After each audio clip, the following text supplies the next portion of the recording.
بەڵێ بینەرانی عزیز سڵاوتان لێبێت من یادگار فایەقمەم شەو بە شێوەیەکی ڕاستە و خۆ لە هەولێری پایتەختەوە لاگەڵتانە بم بۆ باسی ڕۆژ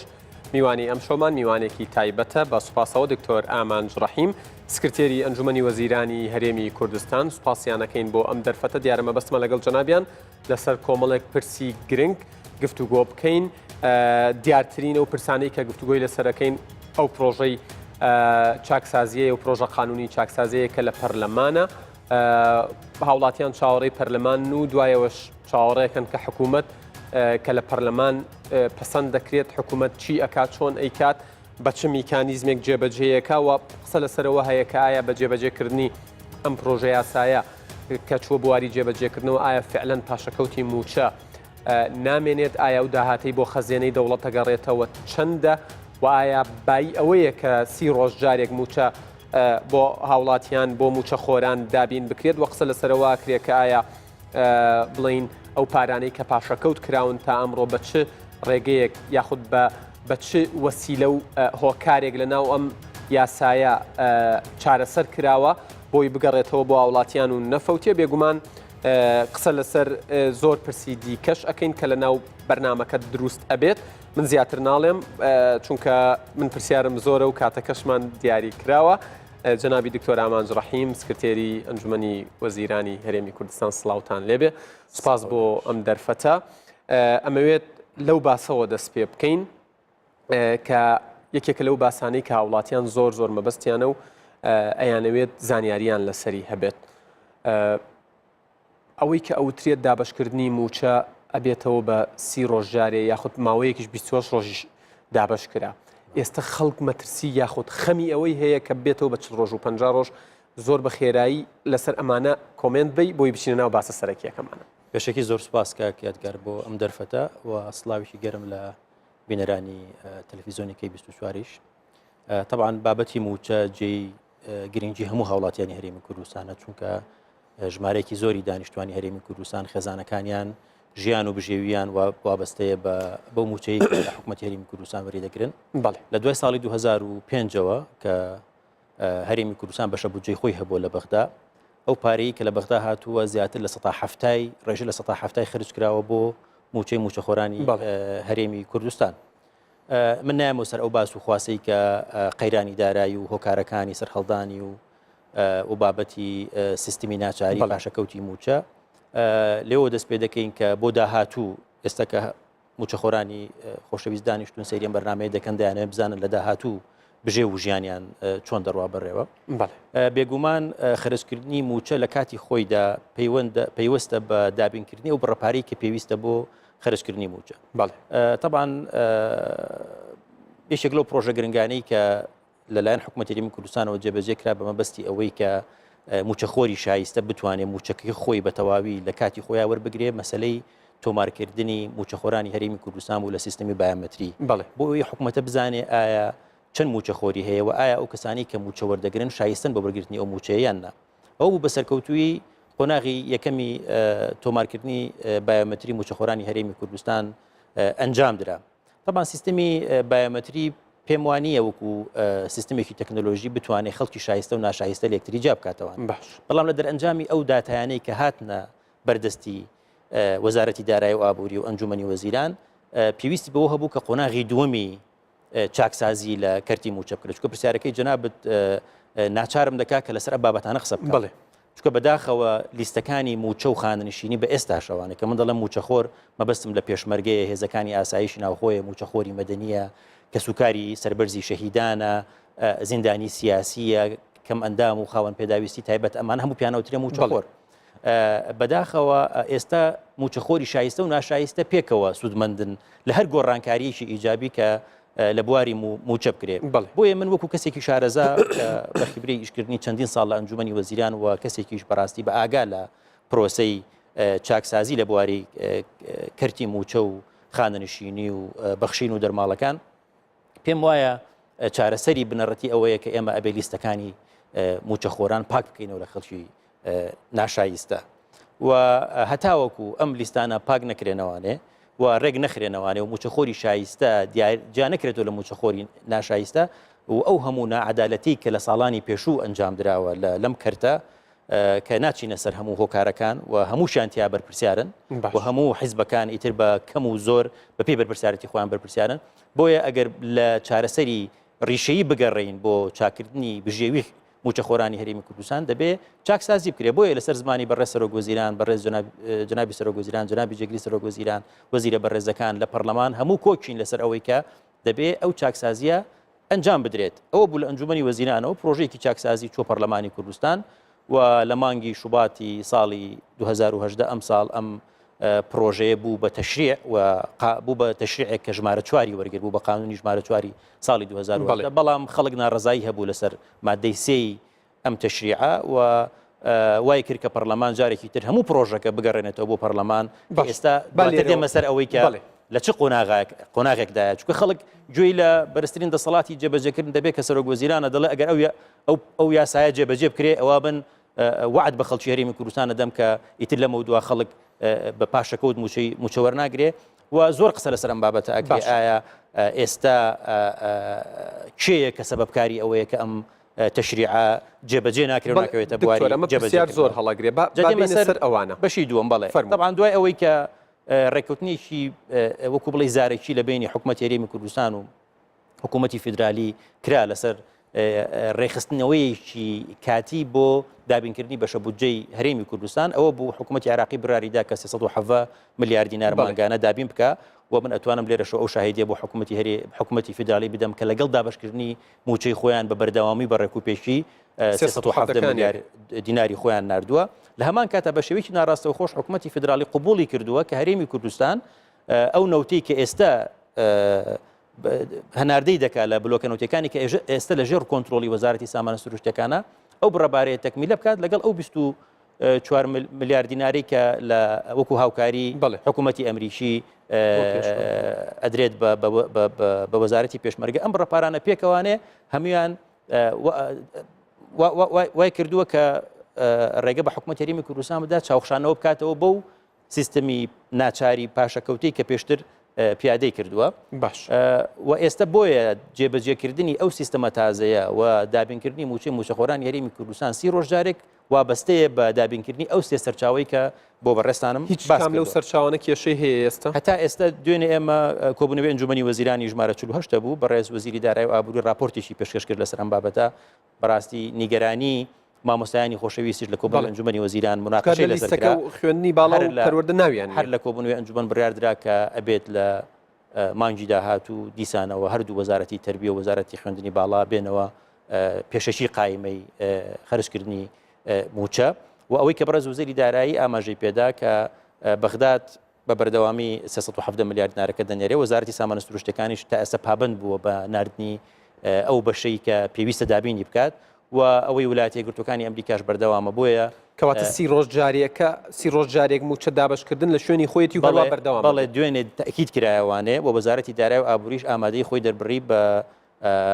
هەر کاتێک ئەم سێ سەرچاوەیە لە کاتی خۆی بگەن بە بێگومان 30 ڕۆژ جارێک موچەی موچەخۆرانی هەرێمی کوردستان ئەدرێ بەڵام دیسانەوە ئەگەر ئێمە ئەمانەوێت دابینی موچەی موچەخۆری شایستە بکەین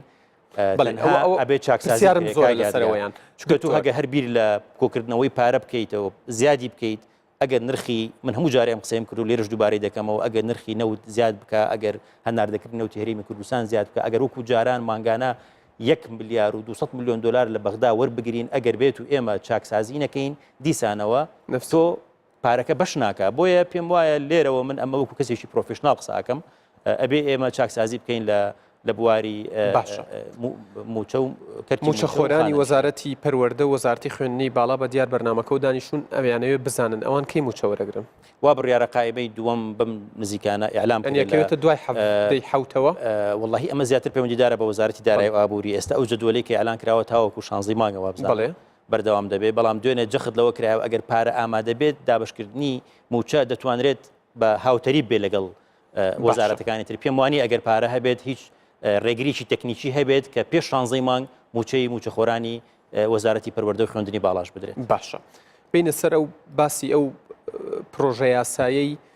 کە هەندێک گەڵێن یاسایە لە ناو پەرلەمان ئێستا کۆمەڵی تعدیداری تیاکری هەندێک کەڵێن هەر بۆکو پرۆژە یاسایی ماوەتەوە من لە شەوانی ڕابردوو جنابی کاک دکتۆر جەعفەر ئەمنیکی میوانم بوو جێگری سەرۆکی پەرلەمان وتی ئەوانەی کە گفتوگۆی لەسەر کراوە هیچ شکالێکی لەسەر نییە گفتوگۆی لەسەر ناکرێتەوە دەنگدانی لەسەر ناکرێتەوە گەورەترین کێشە لەسەر مادەی سێیە لە پەرلەمان ئەو مادەیە بۆچی دوا ئەخرێت یعنی ئەم هەفتەیە پەرلەمان کۆ بۆتەوە لە بەرنامەی کاریانە نەبووە لە سایتی پەرلەمان من ئەم ئێوارەیە سەیرم کرد ڕاگەیەندراوێک بڵاو کراوەتەوە ئاگاداریەک بانگەشتنامەیەک بڵاو کراوەتەوە بۆ چوارشەممەی داهاتوو چوار باسیتیایە بە هیچ شێوەیەک باسی و پرۆژه یاساییتیان نیە بۆ هۆکار چی ئەگەر ئەمە هۆکەیتەوە ناچمەوە سەر وردەکاری و باگراوند یاسای چکە لە زۆر بەرنامەی تەلەڤیزیۆنیان ئاماژەی پێدراوە بەڵام دێمە سەر ئەوەی کە بەڕاستی خەڵکی هەرێمی کوردستان کە ناڕازایی دەربڕی لەسەر ئەم تەشریعە تەنها و تەنها لەسەر مادەی سێی تەشریعەکە بوو بڕاستی من خۆم زۆر جەختم کردەوە و ڕێی شخصی خۆشم مەسەلەی خانەنشینی نەک تەنها ئەندامی پەرلەمان بەڵکو وەزیر و خاوەن وەزیفە باڵەکانی تر کە بەڕێوەبەری گشتی و بەرەو سەرەوە ئەگرێتەوانێ فەرق و جیاوازیەکی زۆری هەیە لەگەڵ خانەنشینبوونی فەرمانبەرێکی تایبەت فەرمانبەرێکی ئاسایی ببوورە فەرمانبەرێکی ئاسایی عمری نەگاتە 63 ساڵ تەقاعود نابێ هەموو مانگێکیش لە خزمەتی وەزیفی لە 1970 ڕاتبەکەی تەقاعودی وەزیفی لێوەرگیراوە تەقاعودی توقیفاتی تەقاعودی لێوەرگیراوە و ینی ئەم خانەنشینی کە وەری ئەگرێ مستحقێکی خۆیەتی حق وا پێویستەکە لەو سندوقی خانەنشینیە وەری بگرێ دواتر کە فەرمانبەرێکی ئاسایی خانەنشینی بێت تەنها لەسەر بنەمای موچەی بنەڕەتی خانەنشینە بەڵێ ئەمە موچەخۆری ئاسایی لەسەر موچەخۆری تایبەت یەک کە خانەنشینە بێ لەسەر بنەمای موچە و دەرماڵە خانەنشینە بێ بۆ زانیاری بەڕێز لە 1965 ئەو پارەیە کە تەرخانەکرێت بۆ دەرماڵە ئەڕوات لە 1935 موچەی بنەڕەتیە کە خەرجەکردیانی دەرماڵە زۆر زیاترە لە موچەی بنەڕەتی واتە ئەگەر مۆزەفێکی ئاعتیادی لەسەر ئەساسی دەرماڵە و وەکو بخاون پلە تایبەتێک لەسەر ئەساسی دەرماڵە و موچەی بنەڕەتی خانەنشینی بکە هیچ مۆزەفێک بێگومانم لەوەی کە لە 400,000 خۆی ئۆتۆماتیشیان کەمتر وەرناگرێ مەبەستمەوەی بەڵام پلە تایبەت واریە دوو بەڕێزێک کە دەبێتە ئەندام پەرلەمان 4 ساڵ ناتەوقیفاتی تەقاعودی داوە ساڵانە مۆزەفێکی تر لەوانەیە 43 ساڵ خزمەتی کردبێت تا تەمەنی نەگاتە ئەوە تەقاعود نابێ واقعەکەی ئێستا ئەوەیە تۆ وەکو ئەندام پەرلەمانێک ئەگەر عمرت 28 ساڵیش بێ یەک ڕۆژیش خزمەتی وەزیفیت نەبێت دوای 4 ساڵی ئەندام پەرلەمانی مافی خۆتەکە بە لە 1970 یانە بە 2 ساڵ وەریگرتووە بە لە 1970 ڕاتبەکەی خۆت ڕاتبوو بۆ خەساتەکەی خۆت تەقاعود بی ئەم پرۆژەیەکی هاوبەش بوو سەرۆکی لیژنەکان لیژنە پەیوەنددارەکانی پەرلەمان لەگەڵ نابوون پێش ئەوی بابەتەکە بڕینە ئەنجومەنی وەزیران لیژنەی یاسایی لیژنەی نەزاهە لیژنەی دارایی و ئابووری والیجانەکانی تریش هەموو لەگەڵ بوون دەستەی دەستپاکی لەگەڵی بۆ دیوانی چاودێری دارایی داواکاری گشتی قەزا ئەمانە پێکەوە پرۆژەکە گەڵاڵە کراوە ینی هەموو کۆک بوون لەسەر ئەوەی کە دەبێت ئەم بابەتە چارەسەر بکرێت و لە بەغدا لە مێژە نزیکەی وا بۆ 3 ساڵ ئەچێ ئەم بابەتە بەم شوێ معالەجە کراوە تەقاعودیەکی پلە تایبەت و تەقاعودیەکی ئەتیادی بێکەوە بە هەمان معیار و لەسەر معیاری تەمەن و لەسەر معیاری موچەی بنەڕەتی و سەنەواتی خدمە تەقاعود دەکرێت ئەمە یەکێکە لەو خاڵانەی کە لە بینی ئێمە و پەرلەمانی کوردستان پێشتر جێگەی مشتومڕ بووە ئێستا پەرلەمانی کوردستان بڕیاری داوە ئەم مادە سێیە مراجعە بکاتەوە هەردوو لیژنەی دارایی و لیژنەی قانونیش ڕێپۆرتێکی هاوبەشیان پێشکەش کردبوو بە سەرۆکایەتی پەرلەمان لە 11 وێنەیەکی ئەم ڕێپۆرتە نێردراوە بۆ ئەنجومەنی وەزیران باش ئێستا دراسە ئەکرێ و وەزارەتی دارایی و ئابووریش تەکلیف کراوە کە دراسەیەک بکە لەسەر بابەتی تەقاعودی ئەوەی کە خانەنشین چکە خاڵی دووەمی ناکۆچەکە نەک ناکۆشی کە بڵین بۆتە جێگەی گفتوگۆ لە نێوان پەرلەمان و حکومەت مەسەلەی کەمترین موچەی خانەنشینیە کە لە تەشریعەکەی کە ئێستا تەشریعکراوە 300,000 و پەرلەمان ئێستا دەیەوێت بیکاتە 400,000 بەڵام کاتێک کە تۆ بڕیارێکی لەم شێوەیە دەدەی دەبێ پێشوەختە حسابی ئەو بکەیت تەرخانکراویت هەبێ بۆ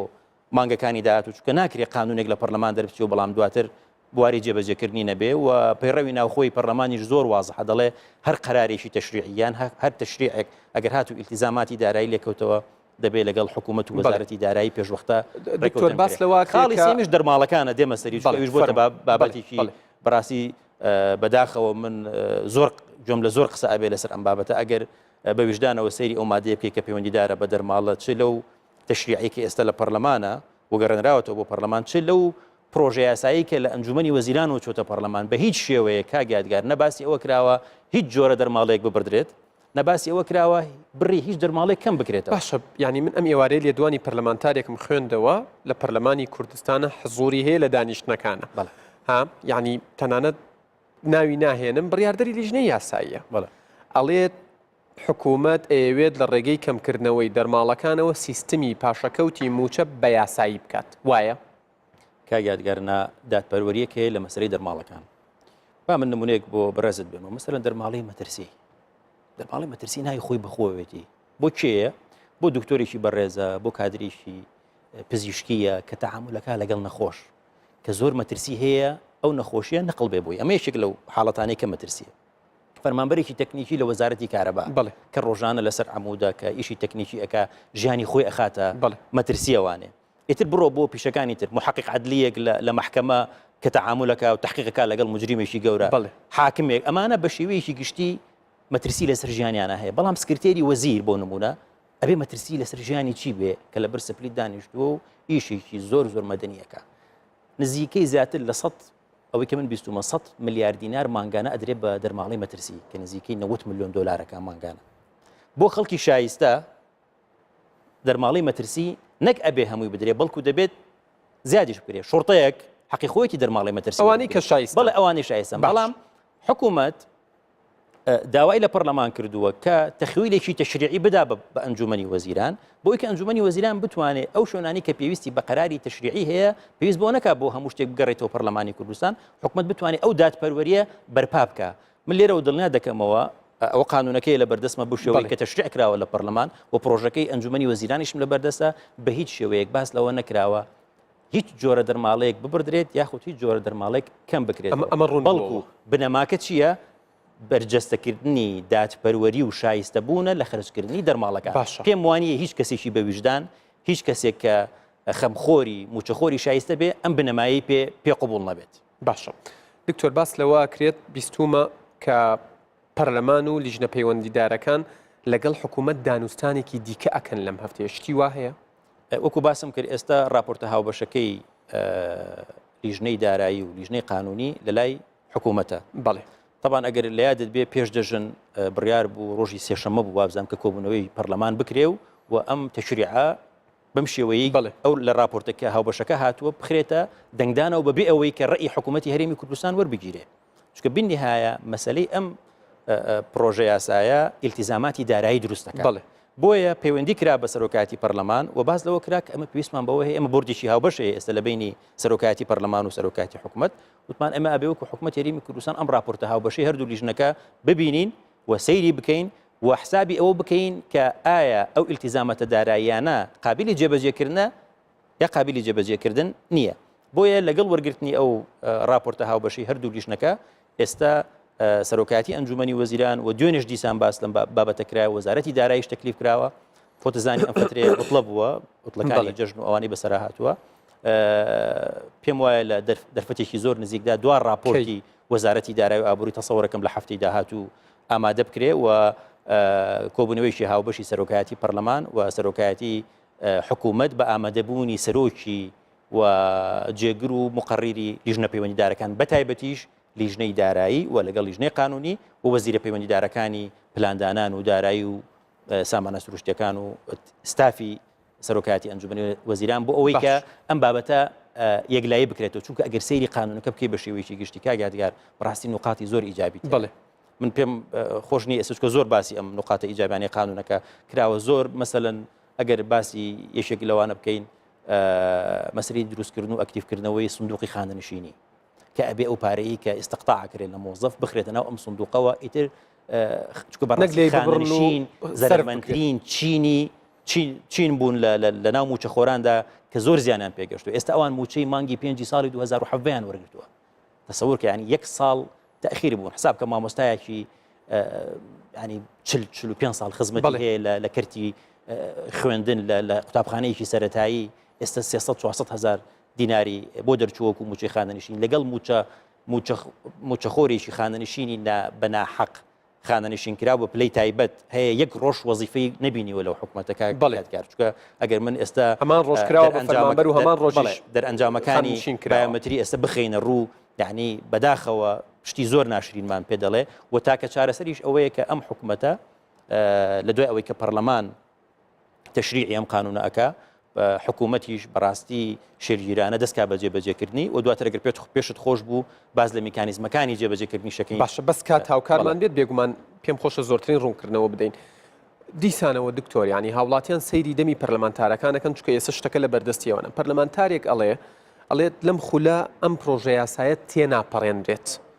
و تەنانەت بە نەسی وتوویەتی بەهۆی بوونی ژمارەیەکی زۆری بندیواری پارتی وێکیەتیەوە ئەوان نایەنەوێت پرۆژە یاساکە بکەوێتە سەرسکەی خۆی و پەکیان خستووە جەنابتان سکرتێری ئەنجومەنی وەزیران من حەز ناکەم پرۆژە یاساکە خۆتان بەڵێ وەڵام من شەرەفی ئەوم پێ بڕاکە بەڕاستی درافتی یەکەم و دیفاعکەرێکی بەڕاستی سەرسەخت بووم لەم پرۆژەیە باش و ئەم فترێش بەڕاستی زۆر کەم قسەم لەسەر ئەم بابەتە کرد چونکە خەریکە ئەم بابەتەش تێکەڵی بەڕاستی مزایدی سیاسی لەوە هەیە کە نزیک بینەوە لە کەمپینی هەڵبژاردننی پەرلەمانی کوردستانی سین و ئەم بابەتە زیاتر مزایدەی سیاسی و بەرجێکی سیاسی بەخۆی ببێنێ من هیوادارم و ڕجاشم هەیە لە هەموو سیاسیەکان و لە ئەندامانی ئەنجومەنی وەزیران و لە بەڕێزان سەرۆکاتی پەرلەمان و ئەندامانی پەرلەمان ئەم بابەتە تەحملی ئەوە ناکات کە تێکەڵی ئەجندەی سیاسی بکرێت چونکە وەکو باسم کرد ئەگەر چاکسازی نەکرێ ئەگەر پارەش هەبێ دیسانەوانێ بە ناعەدالەتی ئەو پارەیە خەرجەکرێ بۆ خەڵکی هەرێمی کوردستان یعنی کاگیادگار با نمونیشت مەسەن پاسەوان تەسەور ناکەی کە پارەیەکی چەند بە هەدر ئەڕوا لە بواری پاسەوانی پێشمەرگە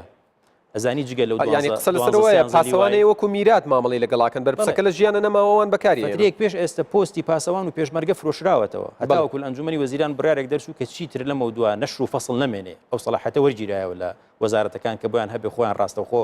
پێشمەرگەیەک شوێن بەجێ هەڵە پێشمەرگەیەکی کە بچێتە شوێنی ینی ئەم چاکسازیانە دەبێ بکرێ و بەجێبەجێکردنی تەوان ئەم چاکسازیە کارێکی زەحمەتە و تەنها بە حکوومەت ناکرێت تەنها بە کاگنێچیروان و بە کاقوبات ناکرێت بەڕاستی ئەمە پێویستی بەوە هەیە کە سازانێکی نیشتیمانی هەموو حیزبەکان پێکەوە قبوڵیان بێت چونکە سبێنێ کەسێکی حیزبی کە بە ناحەق و بە ناعەدالەت بە مدیر عامی تەقاعود کراوە کە ڕۆژێک لە ڕۆژان مۆزەف نەبووە ئەمە ئەبێ لە هەموو حیزبەکان هەیە یعنی ئەمە تایبەت نییە تەنها بە یەکێکی بە پارتی من بە شێوەیەکی گشتی باسەکەم لەوانەیە حیزبێکە بێکە لەم جۆرە بندیواری نەبێ بەڵام بە شێوەیەکی گشتی ڕێژەیەکی زۆری حیزبەکان ئیرادەی ئەوە هەیە لەم خولەتی ئەگەر ئەو لەسەر ئاستی ئەنجومەنی وەزیران بڵێ ئەگەر ئەو ئیرادەیە نەبووە ئەم پرۆژە یاسایە نەئەچۆ پەرلەمانی کوردستان چونکە نردنی بە پرۆژە یاسا بۆ پەرلەمانی کوردستان پێم وایە لەسەر ئاستی دامەزراوەکانی لێپرسینەوە و وردبینی دیوانی چاودێری دارایی دەسەی دەستپاکی ئیدیهای عام ئەنجومەنی وەزیران سەرۆکایەتی حکوومەت وەزارەتەکان ئەم ئیرادەیە ئەبینمەوانێ جاماوەتەوە پەرلەمانیش هەم وەکو پەرلەمان و نوێنەری خەڵکی کوردستان و هەموو وەکو نوێنەری حیزبەکانی کوردستانیش پێکەوە هەموو یەکدەنگ و یەکدەست ئەم یاسایە قبول بکەن و پەسەندی بکەن بۆ ئەوەی وەزیرانەوە ئەوەیان ینی بۆ ڕوونکراوەتەوە بەڕوونی کە پێویستە دەسوبردی لێ بکەن چونکە ئەنجومەنی وەزیرانیش هەندێک لە باری سەرشانی سوکە بێ کاگیادگار لەسەر زمانی بەڕێز سەرۆک وەزیران لە کۆنفرانسی ڕۆژنامەوانی تەشید کراوەتەوە بەڕێز جنابی کاقوبار لە چەندین بۆ نەدا ئاماژەی بەم بابەتە داوە و پێشم وانێ پەرلەمانتارانیش بەڕاستی ینی ئێمە لەو ڕۆژانە ئیڤنتێکی مێری هەبوو جەنابیشت لەوێ بووی ئێمە لە کاتی ناخواردن لەگە سەرۆکاتی پەرلەمان هەم کاک جعفەر و بێگەرخانیش لەوێ بوون ئەم بابەتەمان باس کرد ینی من هیچ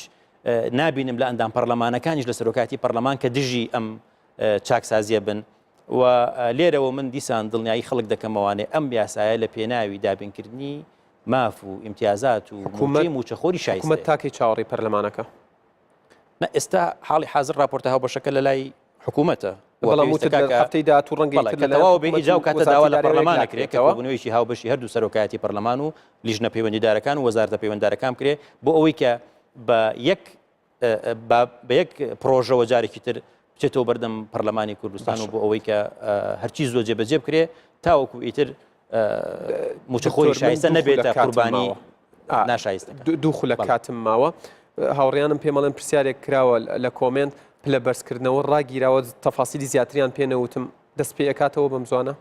وڵی مەسلەی پلە بەرزکردنەوە طبعاً خۆی علاقەی بە میلاکە خۆتەزانی بەشێکە لە وەزارەتی دارایی و ئابووری پێم وایە پلە بەرزکردنەوە علاقەی بە جێبەجێکردنی یاسای خزمەتی شارستانی هەیە کە لەوێ مەرجەکانی دەستنیشان کراوە و دەبێت لە قانونی بودجە ساڵانە دەرەجاتی وەزیفی پەسەند بکرێ بەڕاستی بەرزکردنەوەی پلە لە قانونی خدمەی مەدەنی و لە قانون ڕەواتب مۆظەفی دەولەی ساڵی 2008 مافێکی پارێزراوی قانونی ئەو موچەخۆرە بەڕێزانەیە کە شایستەی پلە بەرزکردنەوەن و ئەوان پێم وانە هیچ مافێکی قانونیان بفەوتێ و خۆیان شایستەن بەوەی کە لەگەڵ چاکبوونی بارودۆخی دارایی پلەکانیشیان بە پێی شایستەبوونی خۆیان و بە پێی ڕێنمایەکان بەرز بکرێت. بەداخەوە من تەناکاتی یەک پرسیارم ماوە دیسانەوە پەرلەمانتارێک ئەڵێت لە ئێستادا داهاتی گشتی هەرێم بە شێوەیەکی باش زیادی کردووە حکوومەت دەتوانێت بە ئاسانی موچەی تەواوی فەرمانبەران دابین بکات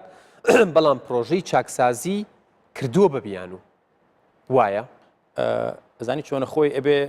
بۆ ئەم بابەتە قسە بکەی لەسەر مەسەلەی شەفافێت ئەو نەوتێکی ئێستا لە هەرێمی کوردستان بەرهەم ئەهێنرێ ئەوەی کە هەناردە ئەکرێ وەی کە ئەفرۆشرێ لە بەندەری جیهان ئەو بڕەپارێشی کە دەگەڕێتەوە بۆ وەزارەتی دارایی و ئابووری ئەبێت جهتێکی تری وردبینی لایەنی سێم کە نە حکوومەت بێت نە پەرلەمان بێ لایەنێکی مستەقیل بێت بە خەڵکی هەرێمی کوردستان بڵێ ئایا ئەم ژمارە و داتایانەی کە حکوومەت ئەی خاتە ڕوو کە دەڵێ من ئەمنم بەدەست ئەگا ڕاستە یان ناڕاستە بۆ ئەم بابەتەش پرۆژەی وردبینیکردنی کۆمپانیای دیلۆیت ئیشی لەسەرکراوە دوێنێ لە کۆبنەوەی ئەنجومەنی وەزیران داتاکانی 6 مانگی دووەمی ساڵی 2017 و 3 مانگی یەکەمی 2018 وا بڕیاریشە لەم و دووە مانگانە دیلۆیت ڕێپۆرتەکانی خۆی بخاتە ڕوو و ئەو ڕێپۆرتەر ڕێپۆرتی کۆمپانیای دیلۆیتە بەڕاستی هی وەزارەتی سامانە سروشتەکان نییە و ئەوان بەرپرسیانن لە ڕاست و دروستی ئەو زانیارانەی کە لەناو ئەم ڕێپۆرتانە هەن بۆیە خاڵی یەکەم بۆ وەڵامی پرسیارەکەی جەنابەت ئەوەیە دەبێ خەڵک متمانەی بە وەزارەتی سامانە سروشتەکان نییە خەڵک متمانەی بە ژمارانە نییە کە ئەخرێت ڕوو لەلایەن حکوومەت هەرێمی کوردستان و چکە ئەوان خۆیان هەموو چالاشەکان ئەنجامەدەن لە A to Z خۆ ناکرێتەوە بێ خۆت ژمارەکانش ئەبێت جێتێکی تری سێمی پرۆفیشناڵ بێت ئەم بابەتە بکە ئێستا دیوانی چاودێری دارایی و وەکو باسم کرد کۆمپانیای دیلۆیتیش ئێستا زۆر بە وردی لەسەر ئەم بابەتە کار دەکەن و کاتی ڕێپۆرتەکانیش خرایە ڕوو خەڵکی حەقی خۆیەتی بێخسە لەسەر ئەم ژمارە نەبکە و ڕاستی دروستەکەی لێک بداتەوە زۆر بە کورتی داوای لێبوردنەکە ماڵێم لە کەمتری لە 20 شرکەیە دڵنیایەک بدەیت بە موچەخۆران ئایا پاشەکەوتی موچەکەیان ئەفەوتێت یان بۆیان بە یاسا ڕێکەخرێت و هەروەریەگرنەوە ڕۆژ مادەیەکی لەو تەشریعی کە باسمان کرد کە بەڕاستی مادەیەکی زۆر گرنگە ئیلزامی حکوومەتی هەرێمی کوردستان دەکات دەڵێ ئەبێ حسابێکی بانکی بکرێتەوانێ و دەبێ ئەو موچانەی کە پاشەکەوت کراون لەم حسابە بانکی بێ و لە داهاتوودا دەتوانی هیچ نەبێت لە قۆناغی یەکەم قەرزە گشتەکانی لێ بداتەوە مەسەلەی ئاو کارەبا و سلفەی عقارە سلفەی زەواجە و ئەمە پێم وایە ئەگەر بە جێبەجێکردنی یاساکە ئەم بابەتەش بکەوێتە بواری جێبەجێ بەڵێ جەنابی دکتۆر ئامانج ڕەحیم سکرتێری ئەنجومەنی وەزیرانی کوردستان زۆر سپاس بۆ کاتەی بە ئێمە بە بینەرانت بەخشی سپاس بۆ زانیاریەکان سپاس بۆ جەنابی هەر بژین بەڵێ بینەرانی ئەزیز باسی ڕۆژ کۆتایی هات سپاس بۆ تەواوی هاوکارانم لە ستۆدیۆی ناوەند تا باسی ڕۆژێکی دیکە ئێوە و کوردستان لە ئەمانەتی خوادا بن.